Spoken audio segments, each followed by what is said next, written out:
Hello there, Reject Nation. We are going to watch Brooklyn Nine-Nine, Season 1, Episode 5 today. I am very much excited to check this out. Brooklyn Nine-Nine is a cathartic release of laughter that we all must use once in a while. Guys, subscribe to John's solo channel.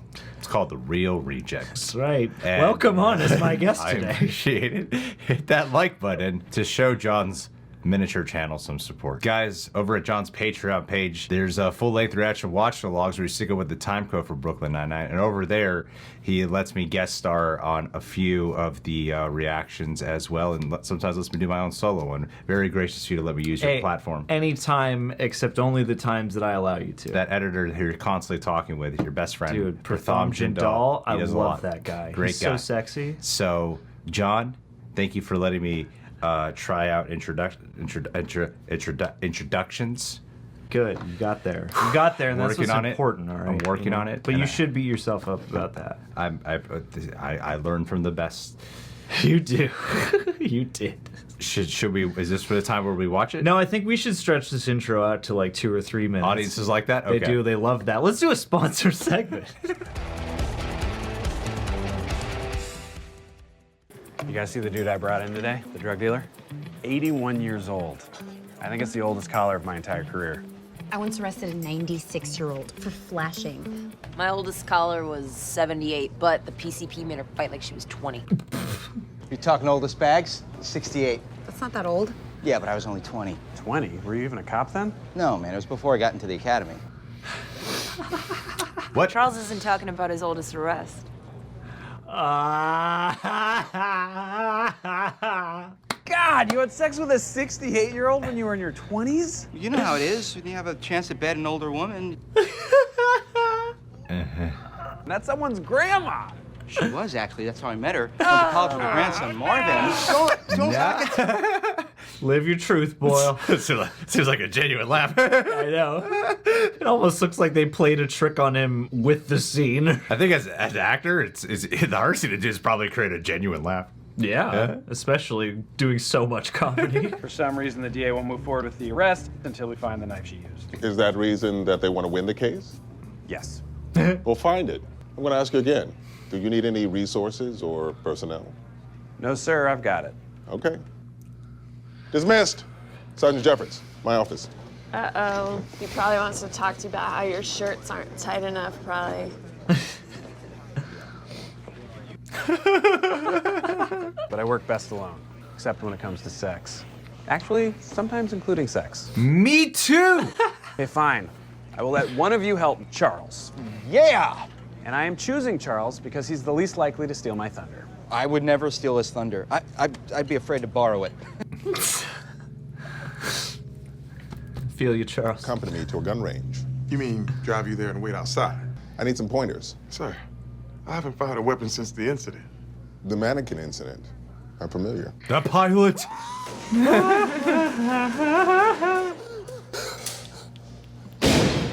Actually, there was an incident after that. Another incident? Oh, no. I'm gonna get some candy.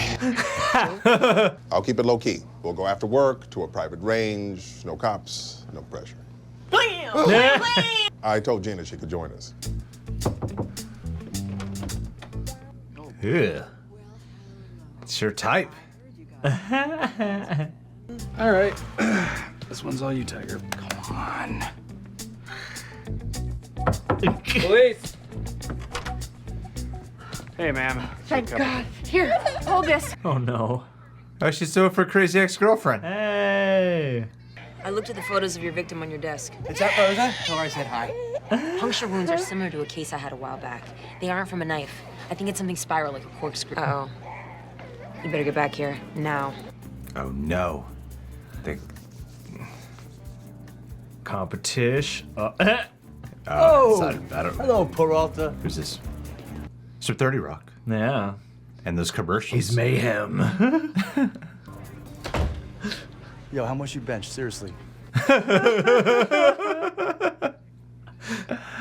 Nothing I can do. You're off the case. I can't believe you're just rolling over and giving my murder away to the Vulture. you're the one who insisted on working alone. I mean, Rose is the one who figured out the corkscrew, and Charles caught a dog. You should have involved them sooner. Turn over your files to Detective Pembroke. Sir, call him the Vulture. Giving him a name makes him human. Turn over the... Take odds on how fast I'll solve this case? Nope. I mean, what was it with Diaz's last impossible extortion case? What was it, 6 hours? That's because it was 98% solved.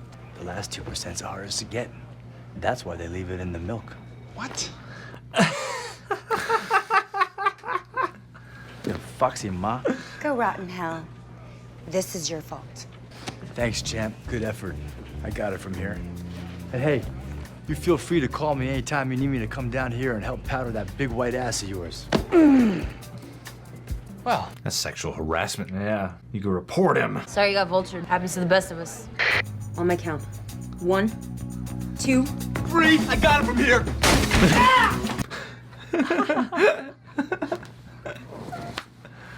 Dick.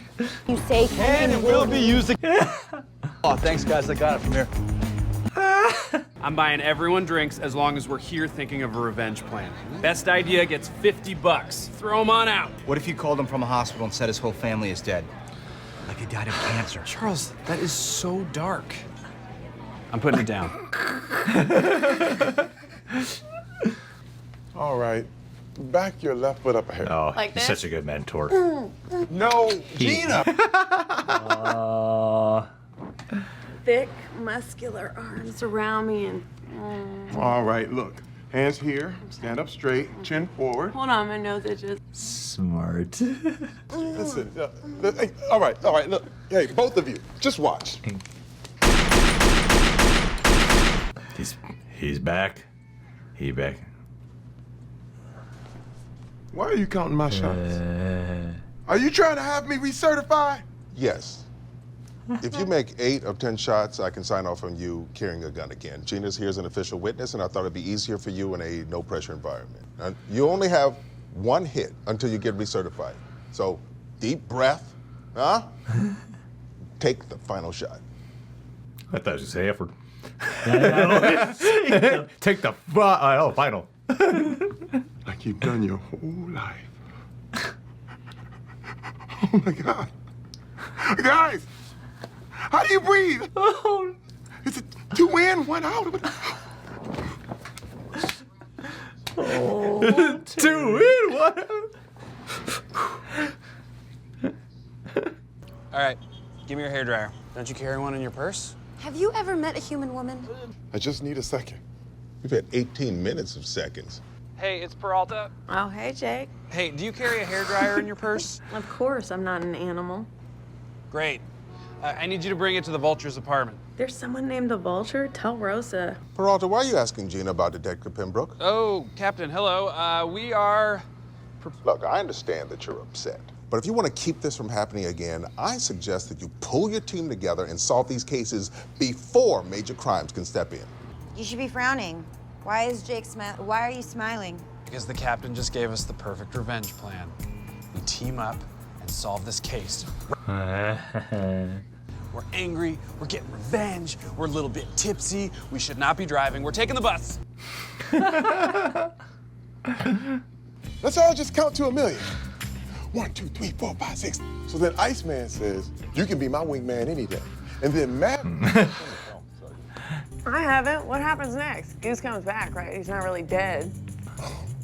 Goose is gone. No. I know. I know.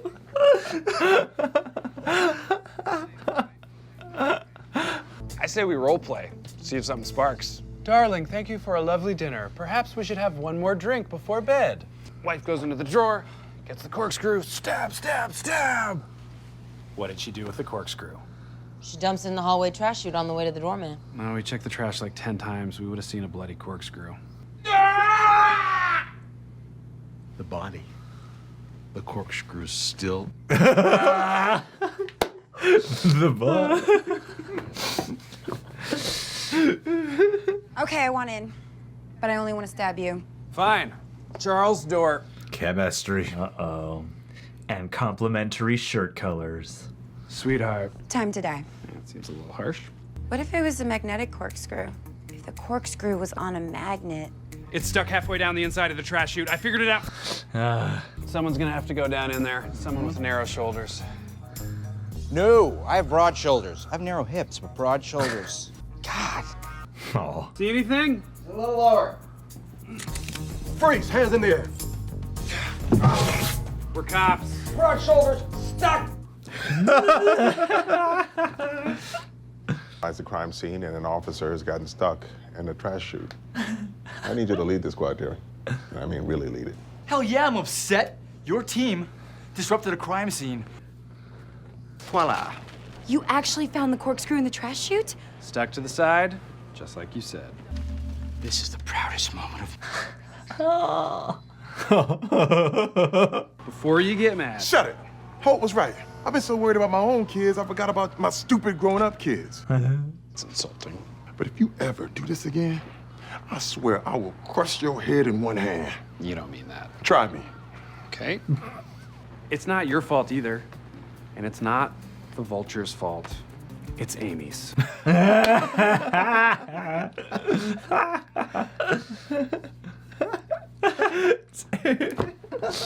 Pembroke, I'd like to cordially invite you to calm down, especially considering that this case has already been solved. By you. It's a good thing you realized it was magnetically stuck to the inside of the trash chute.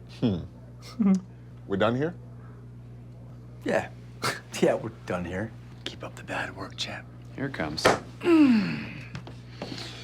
Why does he keep touching my butt? Everyone involved tonight is going to get written up. Okay, fine. Here's everyone who was there. Jake Peralta, Jay Peralta, Dr. Jacob Peralta. No one else was there. I'm happy to see you're learning how to be part of a team. Everybody go home. Sleep it off. And sir, thank you. Ultimately, it was our raw sexual chemistry that helped. You could join my dance troupe, Floorgasm. We're looking for a man of precisely your... Jake, I have to say, the way you handled things with the Vulture yesterday was very mature. Credits. Every time, I know. Oop, time's up. Can't wait to see it. Here we go. Good suction. Check it out. Perfect, right? Yeah. Dear Vulture, enjoy my big white ass. Jake. There you are. Always take the high road, Charles. Always take the high road. Life advice. Oh, hell yeah. What a genius show.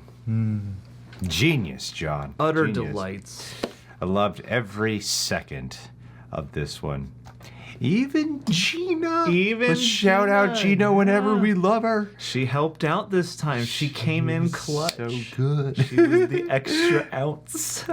Yeah, you know, like this was like the most ensemble episode they've done. Yeah. You know what I mean? Absolutely. Like they're just paired up as a team. They're all underdogs. Sorry, I'm handling a little files thingy here while I'm talking to you. And They all have a common enemy. yeah, and they all have to learn, like, you know, they all have a lesson to learn together, but then they still keep it focused with like having, you know, not Terry Hatcher, Terry Crews. Terry Hatcher? Yeah. Who else can we Having get? Terry Crews, and then having, you know, Jake having to learn his lessons as well. But they're all kind of learning together, but you also get to see them bond. And I love like the lived-in quality of, like when they're at the bar and they're just being New Yorkers, and then they even take the bus to the crime scene. Yeah, you know, absolutely. like it's like they really. It's called Brooklyn Nine-Nine, and you really get a vibe for Brooklyn and not just the stage where they film. Yeah. It's not like it's only in the precinct Yeah. and like the same apartment set. Yeah, It's great. No, yeah, totally. I mean, this was, and I've been hoping, you know, that we would see that kind of unfold over these episodes. Is, you know, obviously Andy Samberg is like the centerpiece, but they do have like such an appealing ensemble, and to, you know, watch as these dynamics start to unfold, especially like, you know, I'm excited to see more of like Amy's character come out with the comedy. Like that was, I feel like she had maybe some of the funniest singular moments, but also like the least in terms of the ensemble vibe. So I'm excited to see like her comedy come out more. But yeah, I don't know, this I don't. Yeah, it's like it's taking it to another level of that. I'm not really articulating in any way eloquently, but yeah. Oh, that makes me so happy because usually you are, and I'm like, oh man, he's articulating so well, and I'm not. Yeah. And then I just get more self-conscious and caught up in my head about how well you're articulating. Because then you say like some big word in the middle of just talking casually, like soliloquy. So yeah, in fact, I'll go off on another soliloquy now that I have better things to say. But I like how this, satisfied that hope of mine as a viewer that yes, like all of the characters will start to become highlights no matter what, and that the ensemble grows out, but also that we get some progression for Terry's character and whatnot, and you could get the sense that even though there are these types and everything, and everyone has their specific personality, you can see their dynamics and roles being something that's a bit more alive than your average sitcom necessarily. Yeah, that's very true. This just makes me happy. I know. I just want to hang out with them all day.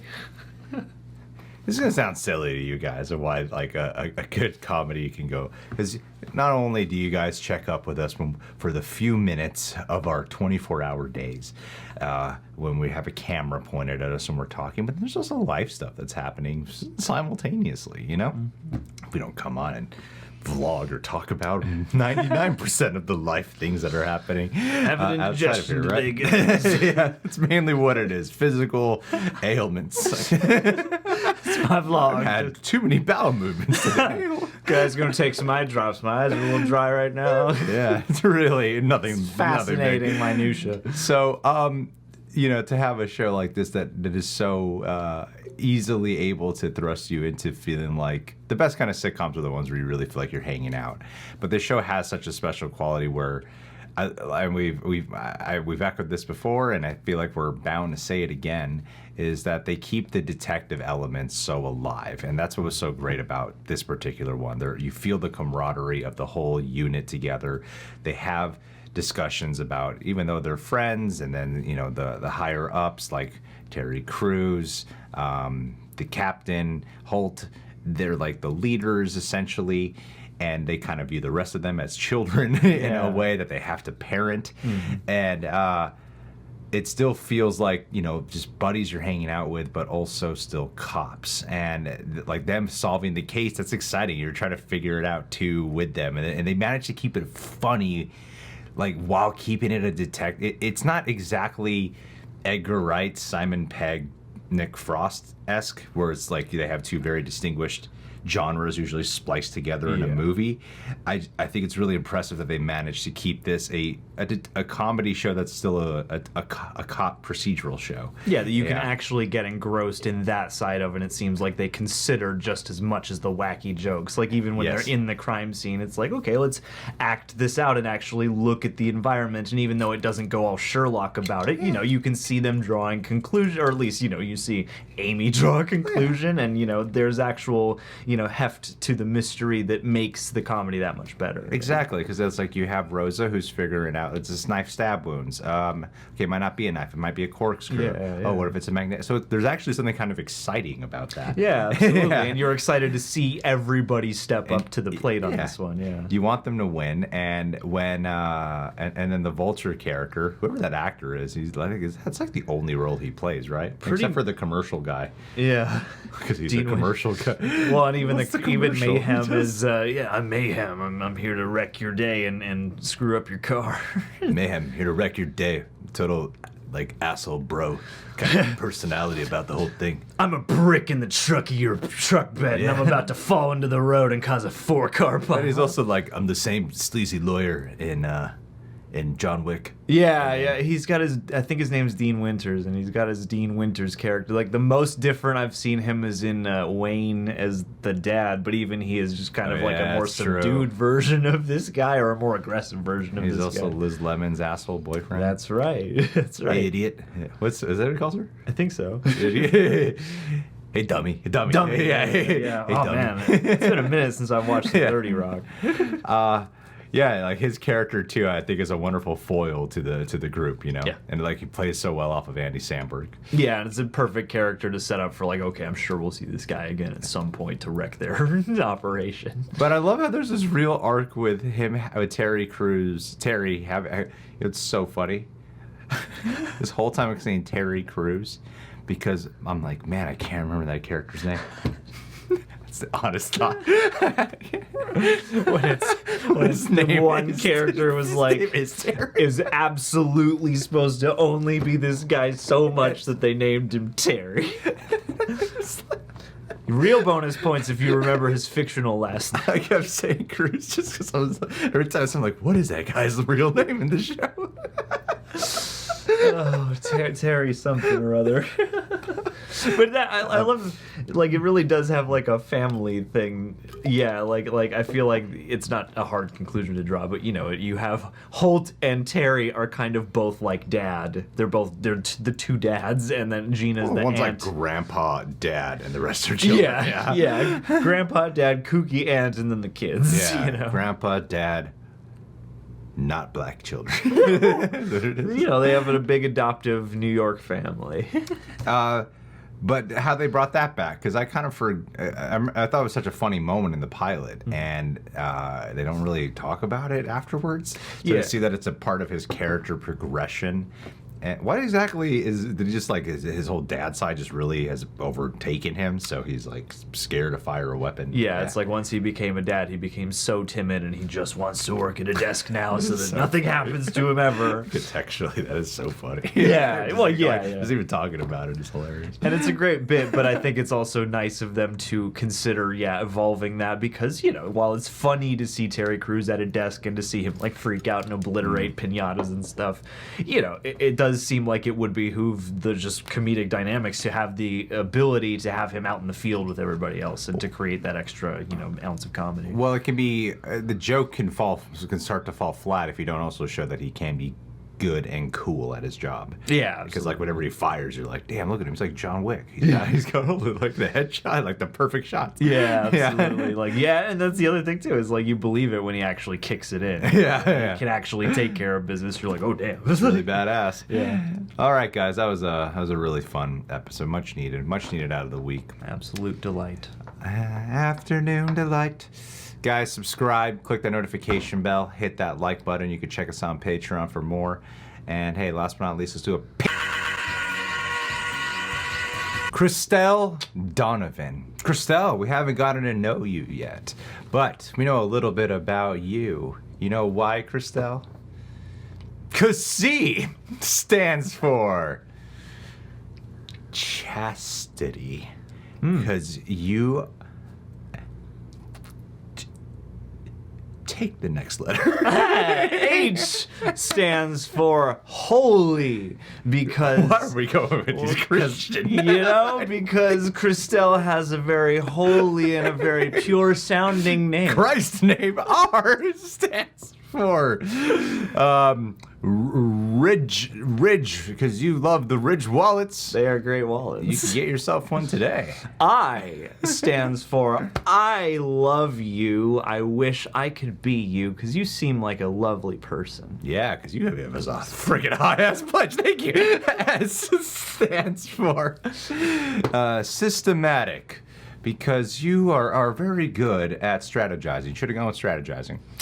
T stands for tolerant, because if you've made it this far into the shout out and haven't turned it off, you are a tolerant person. E stands for everlong. Use everlong in a sentence. Take the next letter. Good song. L stands for loquacious, because I assume that you can bend a phrase.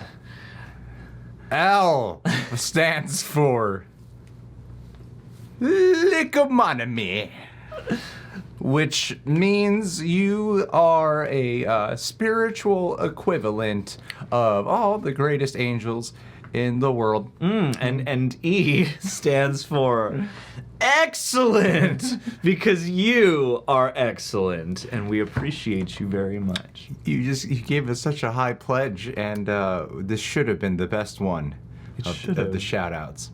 It was. And we succeeded. We did. Thank you for being here. This is the greatest shout-out in the world. Tribute. And I'm sorry, too, on top of it. Yeah.